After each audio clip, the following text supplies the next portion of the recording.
Hello everyone, this is 11th lecture on hydraulic engineering and machines. In the last lecture, we have seen the channel with hump, and we analyzed that how the depth of flow and specific energy at the upstream and over the hump changes with the change in height of the hump. But all those analysis we have done for subcritical flow, means their depth of flow was greater than critical depth. Now we have to do the same analysis for supercritical flow. The supercritical flow is the flow in which the depth of flow is less than critical depth. Now let's consider a channel, a horizontal channel, horizontal rectangular channel, frictionless channel of width B, and discharge is Q. Okay, here we are considering a horizontal frictionless rectangular channel of width B carrying discharge Q, and the depth of flow is Y1, and remember this Y1 is less than critical depth. Here we are providing a hump with a height delta Z on the bed. The depth of flow at upstream is Y1. Since the channel is frictionless, hence the total energy at section 1 and at section 2 will be same. Here depth of flow is Y2. Now what is the total energy at section 1? That will be Y1 plus V1 square upon 2G. That will be equal to total energy at section 2. That is Y2 plus V2 square upon 2G plus delta Z. This is V1 square upon 2G, and this is V2 square upon 2G. And we know that this term Y1 plus V1 square upon 2G, which is the energy which is taken with considering datum as a channel bed, is called specific energy. Okay, so Y1 plus V1 square upon 2G is specific energy at section 1, and Y2 plus V2 square upon 2G is specific energy at section 2 plus delta Z. Okay, so from this equation we can say that the specific energy at section 2 is decreased by delta Z. Initially the specific energy at section 1 was E1, and due to the hump, the specific energy is reduced by delta Z, because we are taking the energy with considering the datum as this hump level. Okay, now look at the specific energy curve. We know that the portion of curve above critical depth is for subcritical flow, and below this critical depth the specific energy curve is for supercritical flow. So we have to focus on the lower portion of the this curve. Okay, so we know that the depth of flow at section 1 is Y1. Let's indicate that depth in this curve. Suppose point P is showing the depth at section 1, that is Y1, and the specific energy is E1. At section 2, when we provide the hump in the bed, due to that we know the specific energy is decreased by delta Z. Okay,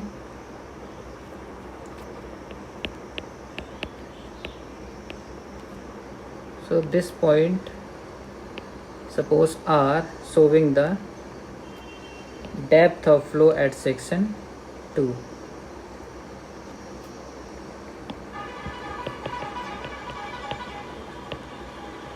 Okay. So initially at upstream the depth of flow was y1, and due to providing a hump of delta z height, the specific energy is reduced to E2.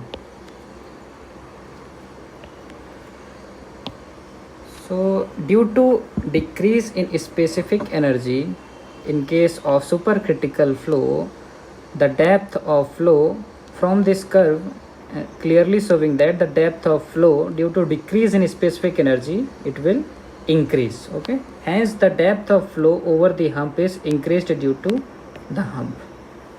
Okay, now what if we increase the height of hump? If we increase the height of hump, the specific energy will further reduce and the depth of flow will further increase, and this will continue up to critical depth. Okay, when we increase the height of hump, the depth of flow goes on increase up to critical depth. And what if we further increase the height of hump after critical depth? Means if delta z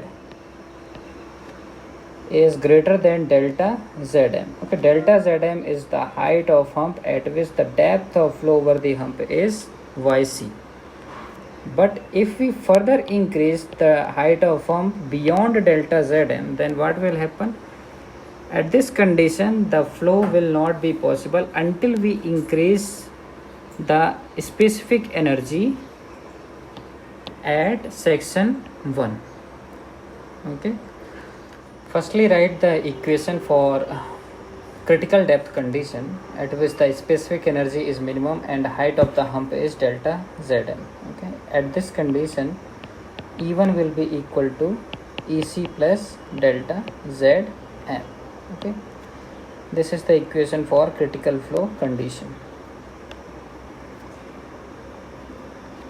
After, when we increase the height of hump beyond delta zm, then the specific energy at section 1 will increase, and we are denoting it by E1 dash. That will be equal to, and at this condition, when the delta z is greater than delta zm, what about at section 2, means over the hump?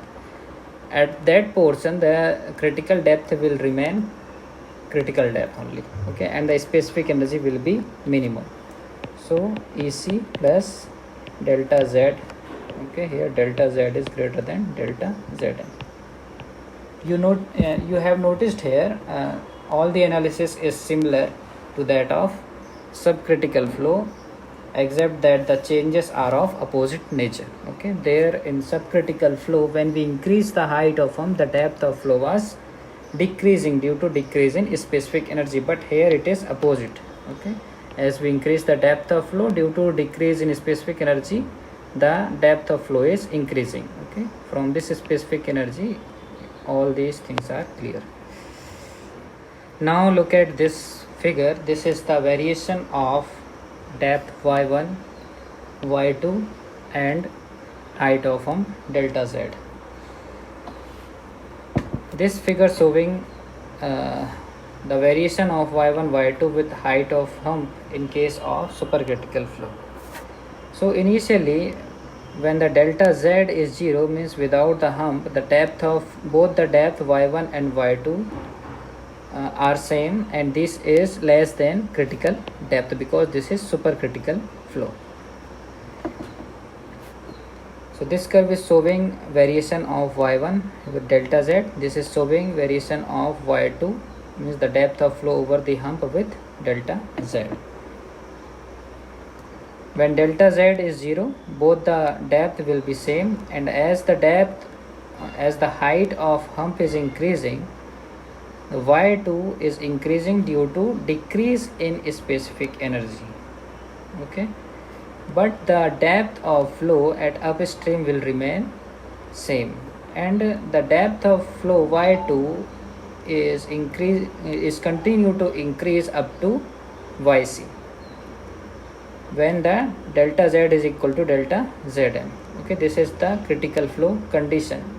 At this point y2 y2 is equal to yc and y1 will be unchanged. Okay, this will remain same. But after that, when we increase the height of hump, the y2 will not change and it will be equal to critical depth. Y2 is equal to yc, but y1 will goes on decrease because it is required to have more specific energy at section 1 to cause the flow. And to increase the specific energy at section 1, the depth of flow should be decreased, so it will go on decrease. Now let's take one example so that the things will be more clear after that. Let's see this problem. A rectangular channel has a width of 2 meter and carries a discharge of 4.8 meter cube per second with a depth of 1.6 meter. At a certain section, a smooth hump with a flat top and of height 0.1 meter is proposed to be built. Calculate the likely change in the water surface, neglect the energy loss. So here a rectangular channel is given to us and the width of this channel is 2 meter. The discharge is 4.8 meter cube per second. Width is 2 meter. Discharge is 4.8 meter cube per second. And the depth of flow is 1.6 meter. Here at a certain section, a small smooth hump with a flat top and of height 0.1 meter is proposed to be built. Means the height of hump delta z is given as 0.1 meter. Now we have to find the change in the water surface in the upstream as well as in the over the hump. So first of all, what we need to do, we have to find whether this is a subcritical flow or supercritical flow. So for that, what parameter we need to find out? We have to find first of all the Froude number at upstream. Okay, and for the rectangular channel, the expression of Froude number is V1 divided by root G Y1. Here we have discharge and depth of flow and width also. So we can find the velocity because Q is equal to AV. So V1 is equal to Q divided by A1, that is equal to 4.8, and area of flow is B into Y1.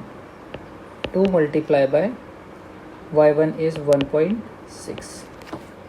So from here v1 will be equal to 0.115 meter per second. This will be equal to 1.5 meter per second.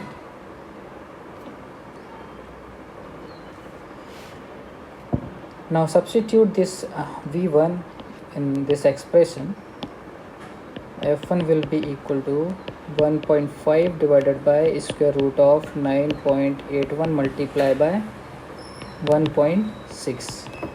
This will give you 0.379. Okay. So this is less than 1. So if Froude number is less than 1 means it is subcritical flow.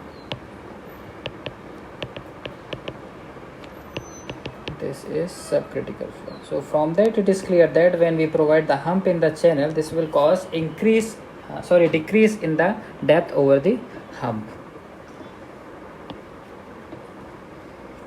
Now let's find first the specific energy at section 1.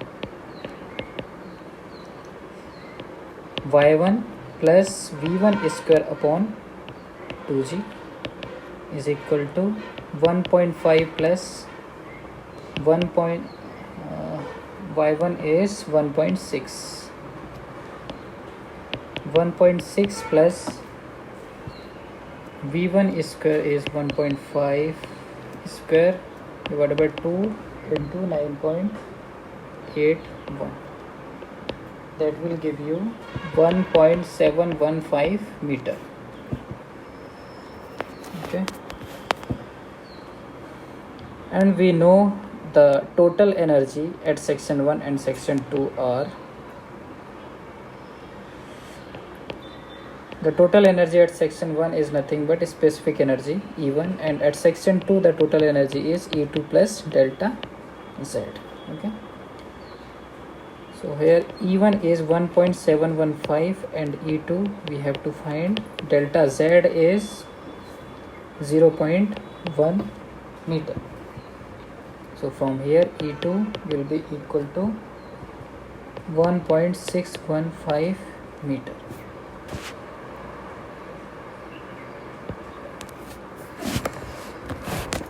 Now let's find the the minimum specific energy EC. Okay,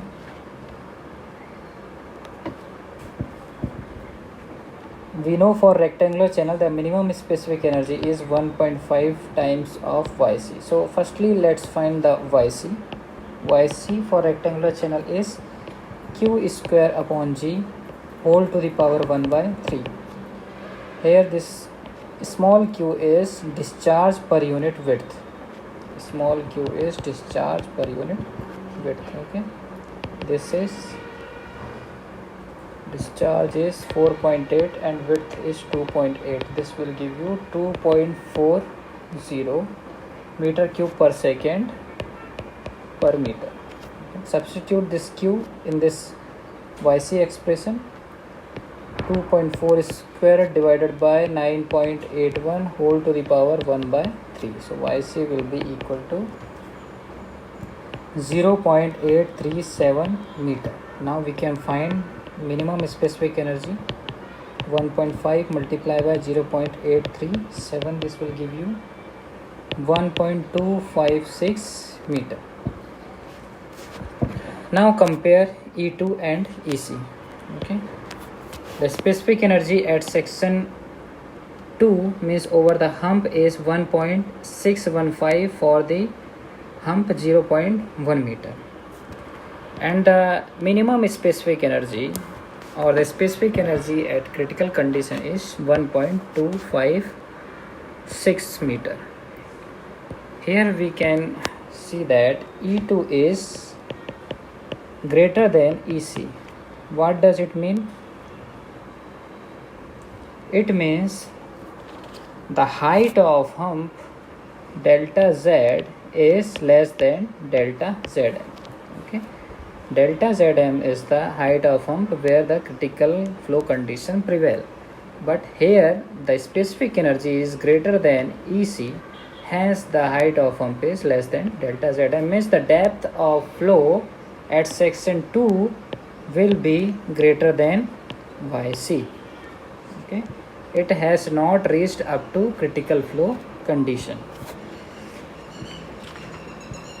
And at this condition, what about the depth of flow at section 1? Firstly, let's draw a figure.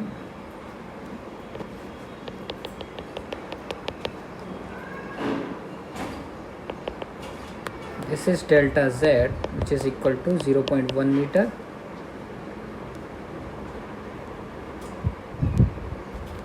Since this is a subcritical flow, the depth of flow is decreased due to hump. This is Y1, which is 1.6 meter, and Y2 we have to find out. Okay, here this Y2 is less than YC because specific energy at section 2 is greater than EC. So to find the Y2, we know the expression of specific energy is Y2 plus V2 square upon 2g. Here E2 is 1.615.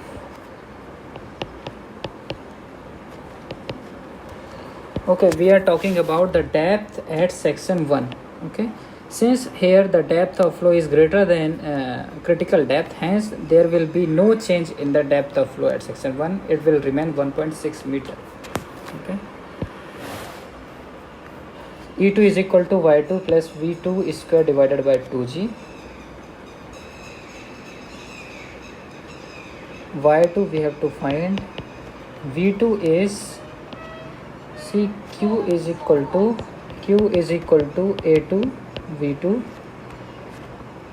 Here area of flow is same at both the section. Here width of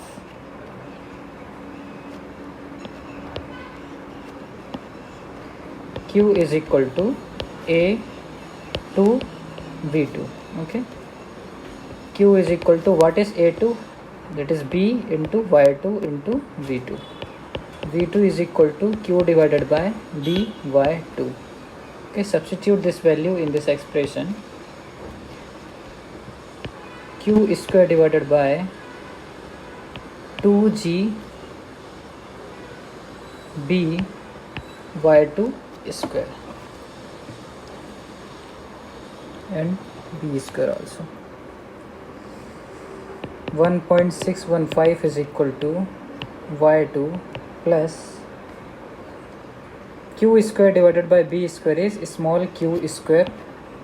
This one is small q square, and small q is 2.4 square divided by 2 into 9.81 multiplied by Y2 square.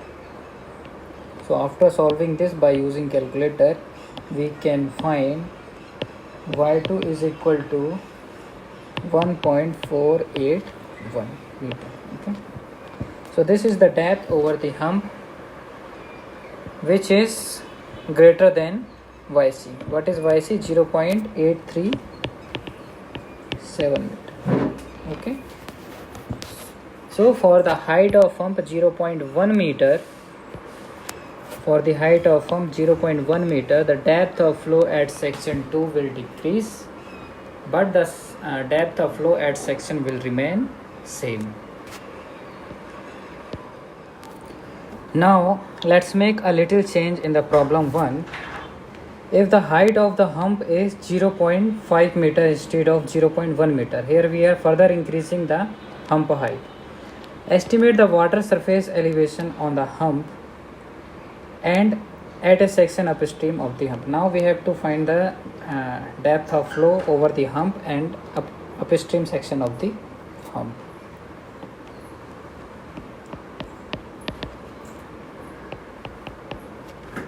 Now in this case, the specific energy at section 2 will changed, that is E1 minus delta Z is equal to E1 is 1.715 minus delta Z is 0.5. Now it is changed, okay, from 0.1 to 0.5. So this will become 1.215 meter, and the specific energy in critical flow condition will remain same, that is 1.256 meter. Okay, that we have found earlier. Now compare specific energy at section 2 with minimum specific energy. Okay, here we can see that E2 is now less than EC. Okay, what does it mean? The specific energy is less than minimum specific energy means the height of the hump is greater than delta Zm. Delta Z is greater than delta Zm. What happens in this case when delta Z is greater than delta Zm? In this condition, we know that the depth of flow at section 2 will be equal to critical depth, and the specific energy will be EC, minimum specific energy will be there. And what about at section 1? At section 1, in this condition, the depth of flow should be increased to have more specific energy to cause flow. Clear? So at this condition, E2 will be equal to EC, Y2 will be equal to YC. Okay, but the specific energy at section 1 will be changed, and that will become E1 dash. Okay, and remember this E1 dash is greater than E1. Okay, now the equation will become E1 dash is equal to EC plus delta Z. Okay, at section 1 the specific energy is E1 dash, and the specific energy at section 2 will be EC, and this is the height of hump.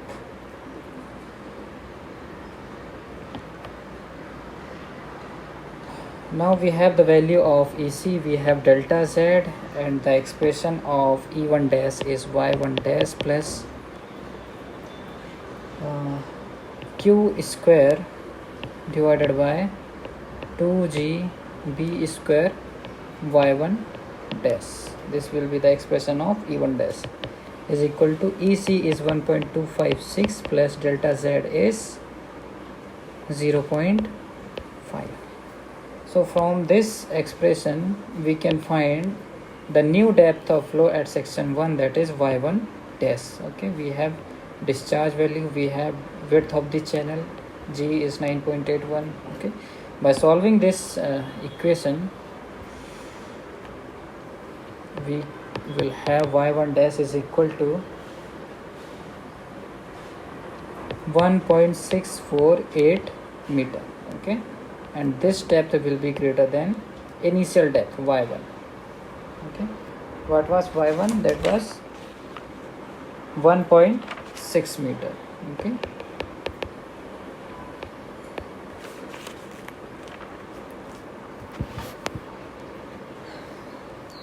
clear? In this condition what happened, the delta Z was greater than delta Zn, hence the depth of flow at section 2 was Yc, but the depth of flow at section 1 will increase, okay, to have more specific energy to cause flow. So this was all for today. Thank you. In the next lecture we will start the transition, the change in the width of the channel. Okay, in that condition we will find the what will happen with the depth of flow and the specific energy. Okay, so far we analyzed the flow with providing a hump in the channel. Okay, means a vertical contraction we have provided in the channel. In the next lecture we will see with a width constriction. Clear? So thank you.